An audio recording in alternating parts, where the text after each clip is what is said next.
Hi friends, इस today study centre में आपका स्वागत है।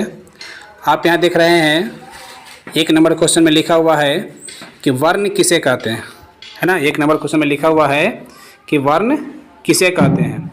तो यहाँ पे लिखा हुआ आंसर में कि वे वर्ण जिन्हें खंड या टुकड़ा नहीं किया जा सकता है उसे वर्ण कहते हैं। क्या कहा कि वे वर्ण जिन्हें खंड या टुकड़ा नहीं किया जा सकता उसे क्या कहते हैं, वर्ण कहते हैं।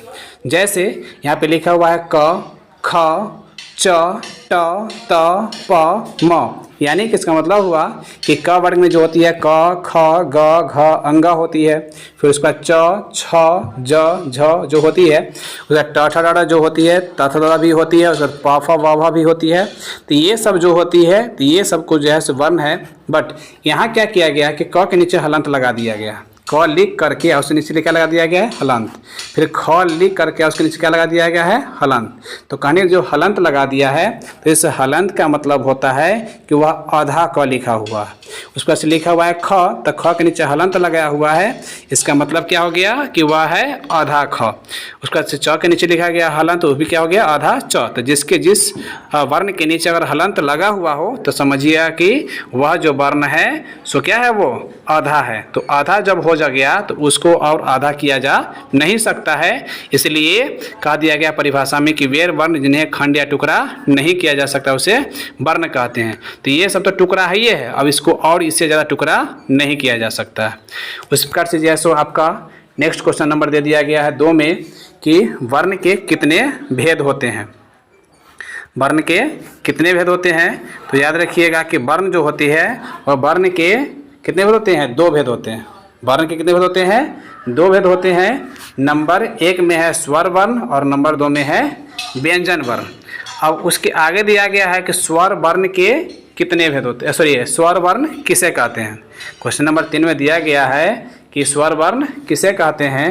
तो लिखा हुआ है कि वे वर्ण जिनके उच्चारण में किसी दूसरे वर्ण की सहायता नहीं लिया जाता है उसे ही हम स्वर वर्ण कहते हैं।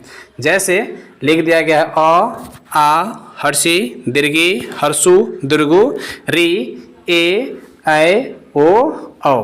तो ये सब जो है वर्ण है। ये सब क्या है, वर्ण है। कौन वर्ण है, तो स्वर वर्ण है। क्योंकि इसको जो है मतलब कि इसको जो है से किसी दूसरे वर्ण की सहायता नहीं लिया जाता है इसमें। जिसके हम बोलेंगे अ, तो अ बोलेंगे अ, तो अ बोले तो मुझे पास इसमें अ ही आया, कोई दूसरा स्वर नहीं आया। उस प्रकार से बोलेंगे आ तो सिर्फ बोलेंगे आ, तो इसमें क्या आया, सिर्फ आ आया। फिर बोलेंगे ई तो इसमें भी क्या आ रहा है, ई आ रहा है। तो इसका मतलब क्या हुआ कि इसमें किसी दूसरे वर्ण का इसमें सहयोग नहीं है। इसलिए मेरा जो दिया गया है अ, आ, हर्षी, दीर्घी, हर्षु, दीर्घु, री, ए, ऐ, ओ, औ, ये मेरा स्वर है। ठीक उसी प्रकार से आपका जो है दिया गया है स्वर वर्ण के बारे में कि स्वर के कितने भेद होते हैं। तो आपके आंसर में दिया गया है कि स्वर के 2 भेद होते हैं। नंबर 1 में है हर्ष स्वर और नंबर 2 में है दीर्घ स्वर।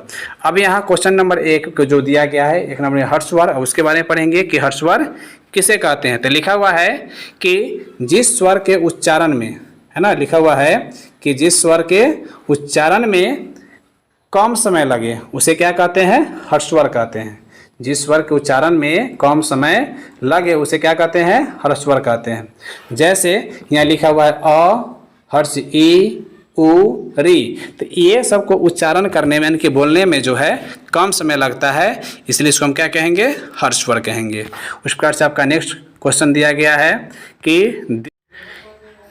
इसमें लिख रहा है 6 नंबर क्वेश्चन में कि दीर्घ स्वर किसे कहते हैं। तो लिखा हुआ है कि जिस स्वर के उच्चारण में 2 गुना समय लगे उसे दीर्घ स्वर कहते हैं।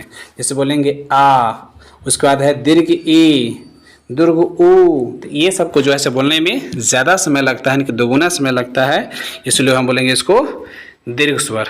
धन्यवाद।